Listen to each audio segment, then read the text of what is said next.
Assalamualaikum warahmatullahi wabarakatuh. Selamat datang di Homes Project. Selamat pagi, siang, sore, malam. Semoga kalian sehat-sehat selalu.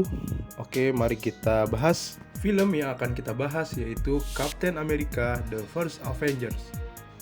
Tapi sebelumnya jangan lupa kalian subscribe, like, and comment, share agar channel ini berkembang. Oke, kita mulai dari pada waktu tahun 1942, pada masa Perang Dunia Kedua, kala itu diceritakan seorang pria dari Brooklyn bernama Steve Rogers memiliki mimpi untuk bergabung dengan pasukan militer Amerika Serikat untuk ikut berperang. Namun Steve Rogers hanyalah seorang pria bertubuh kurus dengan riwayat kesehatan yang buruk. Dengan kondisi fisiknya itu membuat Steve Rogers berulang kali gagal dan ditolak saat mendaftar menjadi militer Amerika Serikat. Namun, keinginan Steve Rogers untuk membela negaranya sangatlah besar. Meski fisiknya yang lemah, kurus, kering, kerontang, dan segala macam, ia memiliki keberanian yang besar dan siap berkorban untuk kebenaran. Oh iya, Steve Rogers ini adalah seorang anak yatim piatu. Kedua orang tuanya telah meninggal, dan dia berjanji bertekad bahwa dia akan membela negaranya sampai akhir hayatnya. Pada suatu ketika, Steve Rogers mendatangi sebuah bioskop yang menampilkan film dokumenter perang Amerika Serikat. Pada saat sedang menonton, Steve Rogers merasa terganggu oleh seorang pria yang ada di hadapannya dan mencoba untuk menegurnya. Namun, pria tersebut tidak terima oleh teguran Steve dan langsung mengajaknya bergelut. Steve badannya kecil, dia kalah oleh pertarungan tersebut, dan tiba-tiba Bucky datang untuk menolongnya. Saat itu Bucky sudah diterima oleh militer Amerika Serikat dan akan pergi berperang. Sementara sahabatnya sejak kecil yang bernama James Barnes atau Bucky telah bergabung di pasukan militer dan menjadi sersan. Steve Rogers juga seringkali menjadi korban bully karena kondisi fisiknya yang lemah, badannya kecil, kurus, kering, kerontang, apa segala macam. Namun itu ia memiliki hati yang begitu mulia. Sebelum pergi berperang, Bucky akan berpamitan dan mengajak Steve untuk ke pasar malam. Saat sampai di pasar malam, kita diperlihatkan oleh seorang ilmuwan hebat yang bernama Howard Stark. Howard Stark ini adalah ilmuwan hebat pada zamannya pada saat itu. Saat tiba di pasar malam, Steve Rogers melihat sebuah banner yang menampilkan sebuah pendaftaran militer. Karena niatnya untuk membela negara, Steve akhirnya berusaha kembali untuk mendaftar militer tersebut. Namun Bucky Barnes menyarankan untuk tidak mendaftar militer karena Steve udah gagal berkali-kali dan menyarankan untuk bekerja di pabrik. Dan benar saja kata Bucky kalau Steve itu tidak mampu di militer dan akhirnya ditolak kembali. Namun karena semangatnya Steve, tiba-tiba ada seorang ilmuwan yang melihatnya dengan semangatnya dan tekadnya untuk menerima Steve menjadi militer Amerika Serikat. Steve Rogers pun akhirnya diterima menjadi militer oleh ilmuwan yang bernama Dr. Abraham Erskine.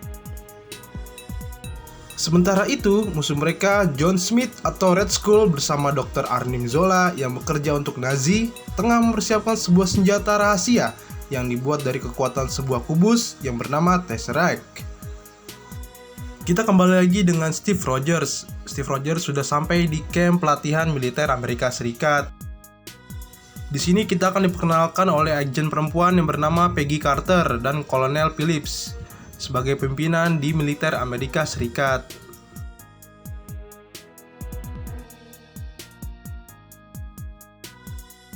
Selama pelatihan militer, Steve Rogers terlihat lemah dibandingkan teman-teman militer lainnya. Terkadang dia menjadi bahan bulian oleh teman-teman militer lainnya. Sungguh kasihan Steve. Karena keinginan untuk mengabdi kepada negaranya, Steve Rogers berusaha terus-menerus di pelatihan camp militer tersebut tanpa pantang menyerah. Karena hatinya tulus, bertekad dengan giat, walaupun badannya kecil, Steve berusaha semaksimal mungkin. Dan Kolonel Phillips terkadang buatnya ragu untuk menjadi militer yang kuat. Oh iya guys, Steve Rogers ini selama dia hidup tidak ada wanita yang mendekatinya karena segi fisiknya yang kecil, enggan untuk mendekatinya. Berbeda dengan agen Peggy Carter, dia melihat Steve karena dari hatinya dan semangatnya membuat Peggy Carter tertarik untuk mendekati Steve. Hari itu pun tiba, di mana Steve akan dijadikan bahan eksperimen oleh Dr. Abraham Erskine dan akan disuntikan oleh serum super soldier yang diciptakan oleh Dr. Abraham Erskine. Di sana, para petinggi militer dan pemerintahan ikut turut hadir. Tak luput juga para ilmuwan-ilmuwan hebat seperti Howard Stark dan para ilmuwan lain-lainnya. Saat pengujian eksperimen itu sedang berlangsung, Steve dengan tenang saat mengikuti prosesnya berlangsung. Dan akhirnya, serum itu bekerja dengan baik dan membuat Steve jadi manusia super yang sangat hebat. Dan badannya pun berubah menjadi kekar dan tinggi. Semua orang takjub melihatnya. Dan pengujian eksperimen super soldier dari Dr. Abraham Erskine dikategorikan berhasil. Wah, kalau udah seperti ini, Steve Rogers pasti bakal banyak didekati wanita dan tidak ada yang membulinya. Tapi kesenangan hanya berhenti sampai di situ. Saat mereka semua sedang merayakan keberhasilan eksperimen tersebut, ternyata ada seorang Nazi yang hadir saat eksperimen tersebut sedang berlangsung. Ternyata Nazi ini diutus oleh John Smith atau Red Skull untuk mengambil serum super soldier yang dikategorikan berhasil itu. Soalnya begini guys, Dr. Abraham Erskine pernah melakukan uji coba eksperimen pertama itu kepada John Smith atau Red Skull, dan ternyata eksperimen tersebut gagal. Maka dari itu, John Smith atau Red Skull mengutus anak buahnya untuk mengambil serum super soldier yang dikategorikan berhasil. Saat melakukan penindakan, Dr. Abraham Erskine tertembak dan tewas seketika guys. Dengan rasa marah, Steve Rogers akhirnya mengejar orang Nazi itu. Saat hendak mengejarnya, Steve Rogers tidak mampu mengontrol kekuatannya karena serum super soldier dikategorikan bekerja dalam tubuh manusia itu 12 kali lipat dari manusia umumnya. Wah, gila ya. Dalam hal berlari, melompat, bahkan meninju orang pun bisa-bisa orang itu mental. Bayangin aja, ini benar-benar manusia super banget ini. Tapi ya guys, kalau kalian pengen tahu, di dunia nyata nih, Cina sedang menciptakan teknologi seperti itu, seperti serum super soldier. Oke, kita lanjut cerita guys. Meninggalnya Dr. Abraham Smith membuat Steve Rogers mengalami kesedihan, dan Steve Rogers pun akan membalas dendamkan kematian Dr. Abraham Smith. Oh ya guys, Steve Rogers tidak langsung diterjunkan di medan perang, melainkan dia dijadikan aktor sebagai julukan Kapten Amerika. Saat menjadi artis yang dijuluki Kapten Amerika, Steve Rogers tidak menikmati dengan pekerjaan tersebut dan dia ingin sekali terjun ke medan perang.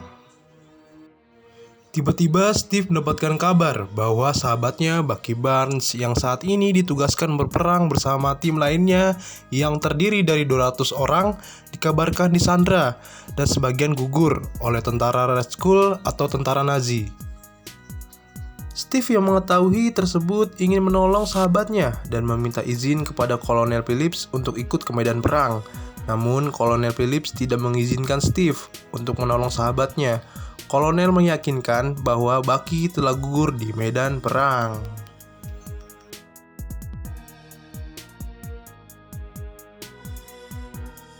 Karena tidak mendapatkan izin, akhirnya Steve nekat untuk pergi sendiri dan dibantu oleh agen Peggy Carter dan Howard Stark.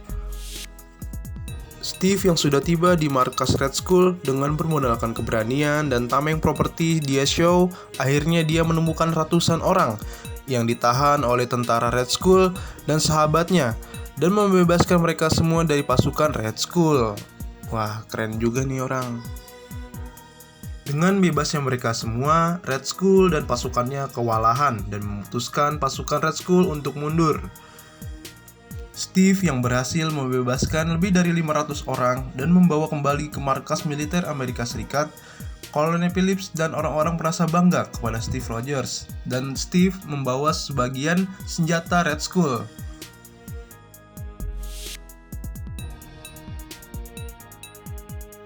Setelah kejadian insiden Steve Rogers menyelamatkan 500 pejuang Amerika Serikat, akhirnya Steve Rogers diberikan medali keberanian oleh pemerintah Amerika Serikat. Untuk melawan Hydra, Steve Rogers harus membutuhkan tim. Tim tersebut akhirnya dibentuk oleh Steve Rogers yang diikutsertakan Bucky Barnes. Tim tersebut bernamakan Howling Commandos. Steve yang dikenal selalu membawa tameng atau shield, akhirnya Howard Stark membuatkan tameng untuk Steve Rogers. dengan berbahankan vibranium. Vibranium adalah zat logam yang mampu menyerap suatu getaran dan memiliki kekuatan 3 kali lebih besar dari baja. Oh ya guys, vibranium ini suatu bahan yang langka yang berada di bumi dan nggak gampang kita dapetinnya. Steve Rogers dan Sersan James Bucky Barnes dan timnya yang bernama Howling Commandos pun memulai misi pertarungan melawan Red Skull dan Hydra. Satu persatu markas Hydra hancur berkat Steve dan kawan-kawannya. Namun dalam misi tersebut, Sersan Barnes atau Bucky, sahabatnya Steve pun gugur saat terjatuh di atas kereta.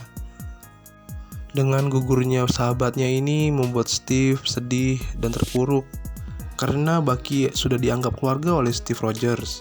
Semenjak orang tua yang meninggal, mereka selalu bersama-sama. Oh ya guys, misi ini adalah misi penangkapan Dr. Arnim Zola.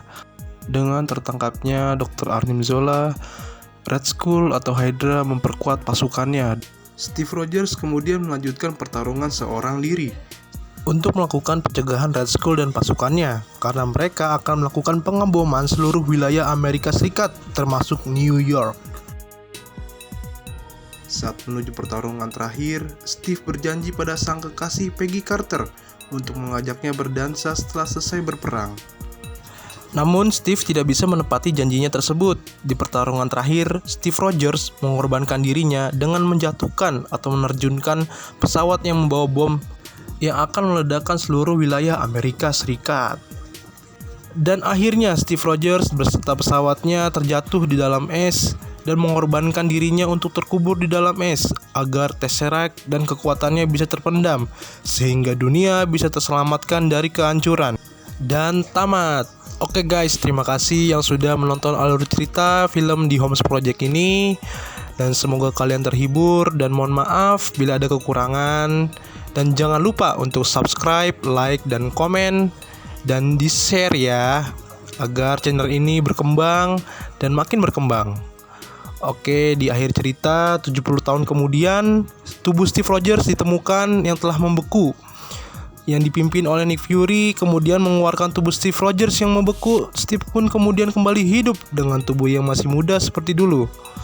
Nick Fury pun meminta Steve Rogers atau Kapten Amerika untuk bergabung dalam pasukan Avengers. Oke guys, kalau misalkan ini rame, nanti gue bakal lanjutin cerita dari Kapten Amerika selanjutnya di era 70 tahun setelah membeku Steve Rogers atau Kapten Amerika. Oke, terima kasih. Wassalamualaikum warahmatullahi wabarakatuh. See you next time.